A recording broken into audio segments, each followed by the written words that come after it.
নারকেলের বাগানের ওখানে গিয়েছিলাম এবং আবার সেই রাস্তা ধরে আমরা এবার আর হাঁটতে পারছি না। গাড়িতে চড়ে আমরা যাচ্ছি।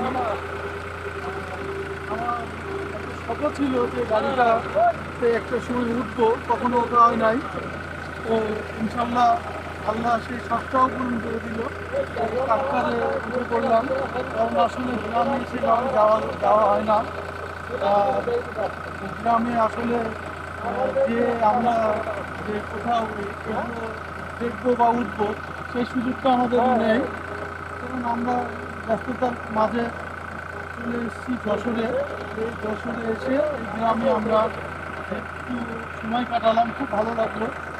আপনারাও চলে আসবেন এবং সবার জন্য অনুরোধ থাকবে, ঘুরতে গেলে অবশ্যই গ্রামে যাবেন। গ্রামের দৃশ্যগুলো, গ্রামের মানুষগুলো অনেক ভালো। হ্যাঁ, গ্রামের মানুষের সঙ্গে মিশে দেখবেন, তাদের মন মানসিকতা অনেক ভালো।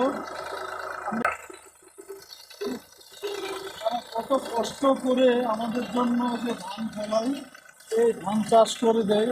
আমরা আসলে এই কষ্টটা বুঝতে পারি না যে কত কষ্ট হয়, পরিশ্রম হয়। এই ধান বিভিন্ন জিনিস যে আবাদ করে, এটা যে কত কষ্টে এবং রোদ্রে বৃষ্টিতে ভিজে রোদ্রে পুড়ে কত কষ্ট করে উঠছে। এই যে গাড়ি চালানো কিন্তু অনেক কষ্টের মধ্যে হচ্ছে, কিন্তু একটু কষ্ট হচ্ছে। তবে কিন্তু আমাদের জন্য যারা সেই ধানটা লাগাচ্ছে, এই ধানটা যখন আমরা উঠবে কৃষকদেরও মন ভরে যাবে এবং আমাদের তো সব সময় ভরে যাবে, কারণ ধান না হলে আমরা খাবো কি? আমাদের বাংলাদেশ এখনও সেই সম্পূর্ণ হয় না, ইম্পোর্টের উপরে নির্ভরশীল না। বাংলাদেশে এখনও অনেক চাষাবাদী জমি আছে যেখান থেকে ধান হয় এবং বিভিন্ন ফসল উৎপাদন করা হয়। এখনও বাংলাদেশে অনেক জমি আছে। বিভিন্ন জায়গায় আমি ঘুরতেছি, দেখছি বিভিন্ন জায়গায় সব বিল্ডিং হয়ে যাচ্ছে। একটা সময় এই ধানের জমিগুলো থাকবে কিনা আমার সন্দেহ আছে। আমরা কীভাবে এটা তার পরিবর্তে কী করা যায় সেটা নিয়ে চিন্তা করতে হবে, যে বাংলাদেশে উৎপাদন হবে না এগুলো কি বাইরের দেশ থেকে ইম্পোর্ট করতে হবে। এখন যে দাম আছে তার থেকে হয়তো বেশি দামেও কিনে খেতে হবে।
ইসলামিক গান শুনেছি, আমাদের উপহার দিল সুন্দর একটা ইসলামিক গান।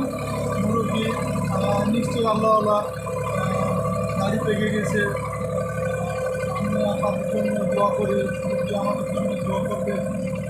ইনশাল্লাহ সবাই যেন ভালো থাকে এবং ভালো কিছু করে, সেই আশায় আমি শেষ করলাম। সবাইকে আসসালামু আলাইকুম।